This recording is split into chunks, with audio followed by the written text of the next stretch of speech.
ಮತ್ತು ಈ ಅಧಿವೇಶನಕ್ಕೆ ಸ್ವಾಗತ. Directorate general of training NSQF ಮಟ್ಟಗಳಿಗೆ ಅನುಗುಣವಾಗಿ ವಿವಿಧ ಟ್ರೇಡ್ಗಳಲ್ಲಿ ವಿವಿಧ ವೃತ್ತಿಪರ ಕೋರ್ಸ್ಗಳನ್ನು ಒದಗಿಸುತ್ತದೆ. NSQF ಮತ್ತು DGTಯ ವಿವಿಧ ತರಬೇತಿ ಯೋಜನೆಗಳ ಕುರಿತು ಇನ್ನಷ್ಟು ತಿಳಿದುಕೊಳ್ಳಲು ಈ ಸೆಷನ್ ನಿಮಗಾಗಿ ಆಗಿದೆ. ಉದ್ದೇಶಗಳು. ಈ ಅಧಿವೇಶನದ ಕೊನೆಯಲ್ಲಿ ನೀವು ಹೀಗೆ ಮಾಡಬಹುದು: NSQF ಮತ್ತು ಅದರ ಹಂತಗಳನ್ನು ವಿವರಿಸಿ ಮತ್ತು DGT ಜಾರಿಗೊಳಿಸಿದ ವಿವಿಧ ಯೋಜನೆಗಳನ್ನು ವಿವರಿಸಿ. ಈಗ NSQFನ ಪಾತ್ರಗಳು ಮತ್ತು ಕಾರ್ಯಗಳನ್ನು ನೋಡೋಣ. NSQF ಎಂದರೆ ರಾಷ್ಟ್ರೀಯ ಕೌಶಲ್ಯ ಅರ್ಹತಾ ಚೌಕಟ್ಟು. 2013ರಲ್ಲಿ ಸ್ಥಾಪಿತವಾದ NSQF ಜ್ಞಾನ, ಕೌಶಲ್ಯ ಮತ್ತು ಯೋಗ್ಯತೆಯ ಮಟ್ಟಗಳ ಸರಣಿಯ ಪ್ರಕಾರ ಎಲ್ಲಾ ಅರ್ಹತೆಗಳನ್ನು ಆಯೋಜಿಸುತ್ತದೆ. ಅದನ್ನು ಪ್ರತ್ಯೇಕಿಸುವುದು ಅದರ ಸಾಮರ್ಥ್ಯ ಆಧಾರಿತ ವಿಧಾನವಾಗಿದೆ. NSQF ವ್ಯಕ್ತಿಗಳು ಏನು ಮಾಡಬಹುದು ಎಂಬುದರ ಮೇಲೆ ಕೇಂದ್ರೀಕರಿಸುತ್ತದೆ, ಕೇವಲ ಅವರಿಗೆ ಏನು ತಿಳಿದಿದೆ ಎಂಬುದರ ಮೇಲಲ್ಲ. NSQF ಏಕೆ ಮುಖ್ಯ? ಏಕೆಂದರೆ ಇದು ಉದ್ಯಮದ ಅಗತ್ಯತೆಗಳೊಂದಿಗೆ ತರಬೇತಿಯನ್ನು ಒಟ್ಟುಗೂಡಿಸುತ್ತದೆ. ಬೋಧಕರಾಗಿ ಉದ್ಯೋಗ ಮಾರುಕಟ್ಟೆಯ ಬೇಡಿಕೆಗಳನ್ನು ಪೂರೈಸಲು ನಮ್ಮ ಕಾರ್ಯಕ್ರಮಗಳನ್ನು ಹೊಂದಿಸುವ ಮೂಲಕ ನಮ್ಮ ತರಬೇತಿದಾರರನ್ನು ಉದ್ಯೋಗ ಸಿದ್ಧರನ್ನಾಗಿ ಮಾಡುವುದು ಎಂದರ್ಥ. NSQF ತರಬೇತಿ ಪಡೆಯುವವರಿಗೆ ವಿವಿಧ ಹಂತಗಳಲ್ಲಿ ತಮ್ಮ ಕಲಿಕೆಯ ಪ್ರಯಾಣವನ್ನು ಅನೇಕ ಹಂತಗಳಲ್ಲಿ ಪ್ರವೇಶಿಸಿ ನಿರ್ಗಮಿಸಲು ಅನುವು ಮಾಡಿಕೊಡುತ್ತದೆ. NSQF 10 ಹಂತಗಳನ್ನು ಹೊಂದಿದೆ. ಪ್ರತಿಯೊಂದೂ ನಿರ್ದಿಷ್ಟ ಶ್ರೇಣಿಯ ಕೌಶಲ್ಯಗಳನ್ನು ಪ್ರತಿನಿಧಿಸುತ್ತದೆ. ಮೂಲಭೂತ ಕೌಶಲ್ಯಗಳ ಕುರಿತಾದ ಹಂತ 1ರಿಂದ ಉನ್ನತ ಮಟ್ಟದ 10ನೇ ಹಂತದವರೆಗೆ. ಪ್ರತಿಯೊಂದು ಹಂತವು ನಿರ್ದಿಷ್ಟ ರೀತಿಯ ಸಾಮರ್ಥ್ಯಗಳನ್ನು ಹೊಂದಿದೆ. ವೃತ್ತಿಪರ ಜ್ಞಾನ ಆ ಮಟ್ಟದ ಸಾಮರ್ಥ್ಯದಲ್ಲಿ ವ್ಯಕ್ತಿಯು ತಿಳಿದಿರಬೇಕಾದದ್ದು. ವೃತ್ತಿಪರ ಕೌಶಲ್ಯಗಳು ಆ ಮಟ್ಟದ ಸಾಮರ್ಥ್ಯದಲ್ಲಿ ವ್ಯಕ್ತಿಯು ಏನು ಮಾಡಲು ಸಾಧ್ಯವಾಗುತ್ತದೆ.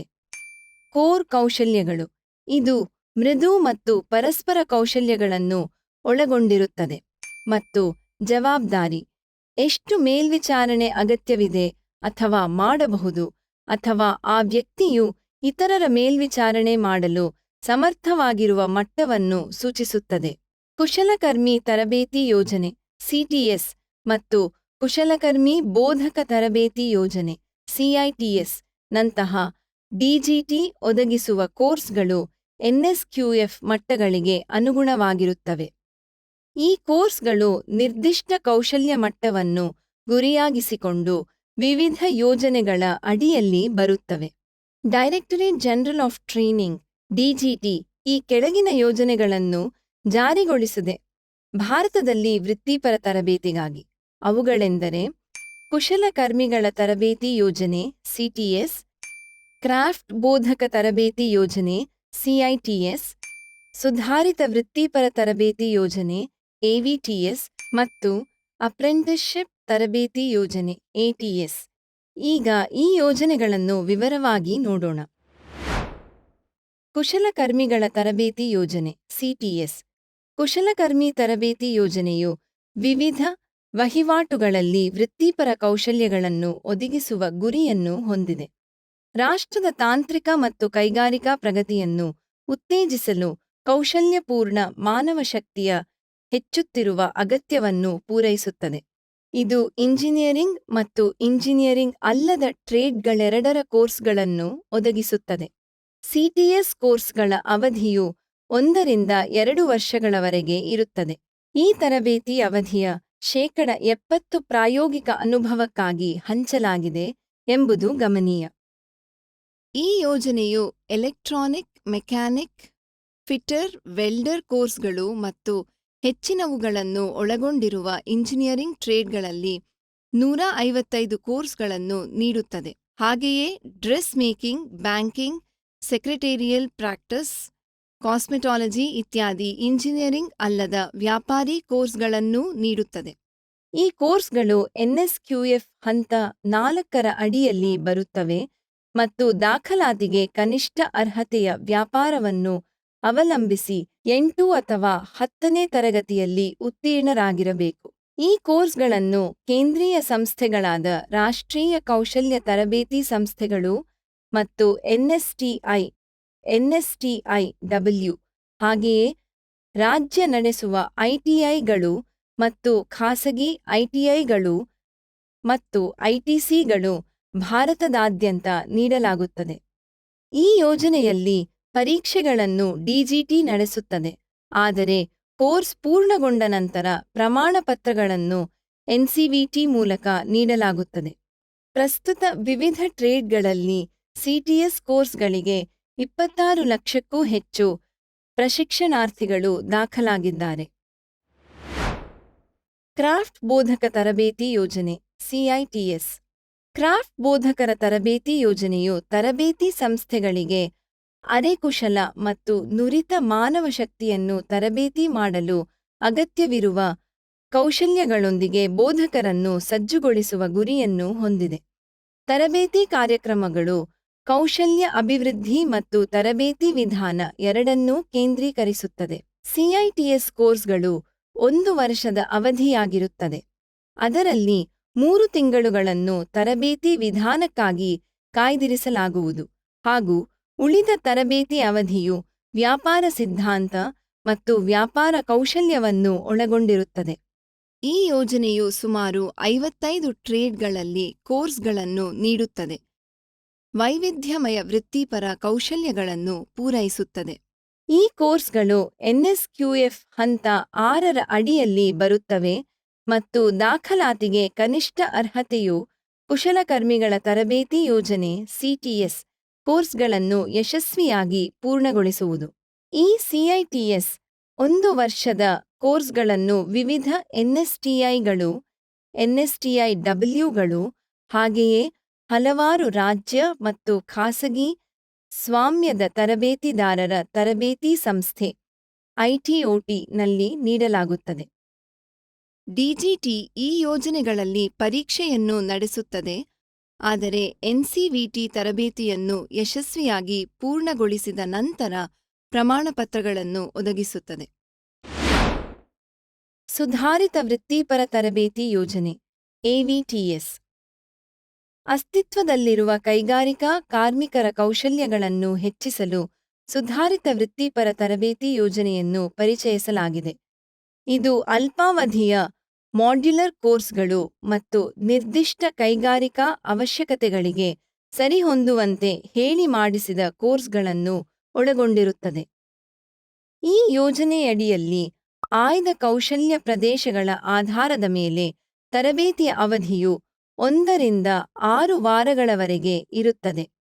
ಈ ಯೋಜನೆಯು ಬಹುತೇಕ ಇಂಜಿನಿಯರಿಂಗ್ ಟ್ರೇಡ್ಗಳಲ್ಲಿ ಅಲ್ಪಾವಧಿಯ ಕೋರ್ಸ್ಗಳನ್ನು ನೀಡುತ್ತದೆ.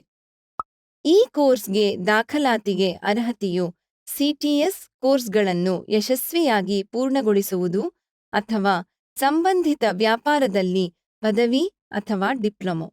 ಎವಿಟಿಎಸ್ ಕೋರ್ಸ್ಗಳನ್ನು ದೇಶದಾದ್ಯಂತ ಎಲ್ಲಾ ಎನ್ಎಸ್ಟಿಐಗಳಲ್ಲಿ ನೀಡಲಾಗುತ್ತದೆ. ಪರೀಕ್ಷೆ ಮತ್ತು ಪ್ರಮಾಣೀಕರಣವನ್ನು ಆಯಾ ಎನ್ಎಸ್ಟಿಐಗಳ ಮುಖ್ಯಸ್ಥರು ನಡೆಸುತ್ತಾರೆ. 2007 ರಿಂದ ಈ ಯೋಜನೆಯು 3.5 ಲಕ್ಷಕ್ಕೂ ಹೆಚ್ಚು ಕೈಗಾರಿಕಾ ಕಾರ್ಮಿಕರು ಮತ್ತು ತಂತ್ರಜ್ಞರಿಗೆ ಪ್ರಯೋಜನವನ್ನು ನೀಡಿದೆ.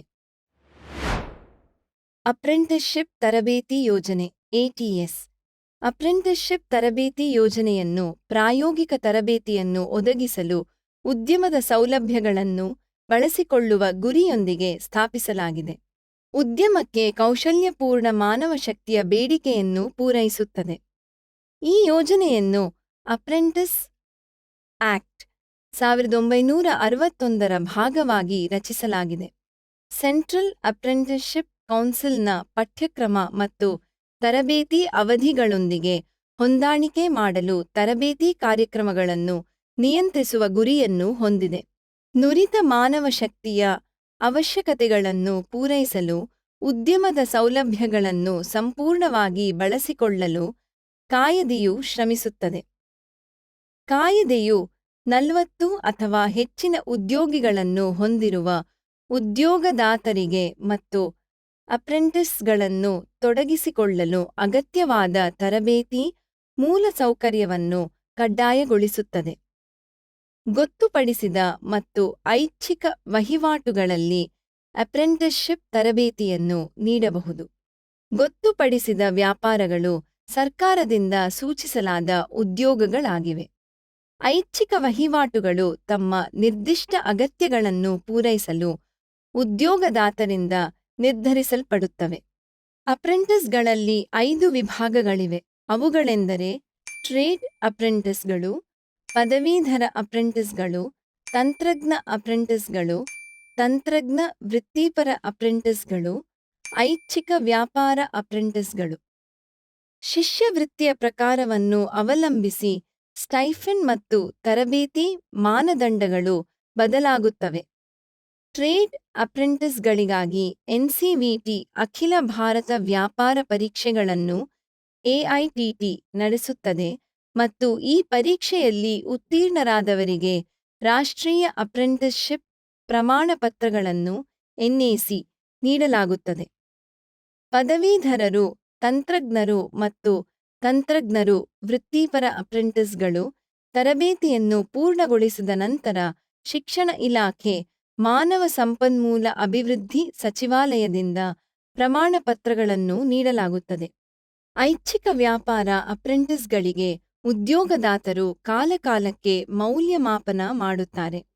ಅಪ್ರೆಂಟಿಸ್‌ಶಿಪ್ ಪೂರ್ಣಗೊಂಡ ನಂತರ ಅವರಿಗೆ ಉದ್ಯೋಗದಾತರಿಂದ ಪ್ರಾವೀಣ್ಯತೆಯ ಪ್ರಮಾಣಪತ್ರವನ್ನು ನೀಡಲಾಗುತ್ತದೆ ಅಥವಾ ಅಭ್ಯರ್ಥಿಗಳು ಡಿಜಿಟಿ ಅಥವಾ ಸೆಕ್ಟರ್ ಸ್ಕಿಲ್ ಕೌನ್ಸಿಲ್ ಎಸ್ಎಸ್ಸಿ ಮೌಲ್ಯಮಾಪನಕ್ಕೆ ಹಾಜರಾಗಬಹುದು. ಇವುಗಳಲ್ಲದೆ ಮಹಿಳೆಯರಿಗೆ ಪ್ರತ್ಯೇಕ ತರಬೇತಿ ಕಾರ್ಯಕ್ರಮವಿದೆ.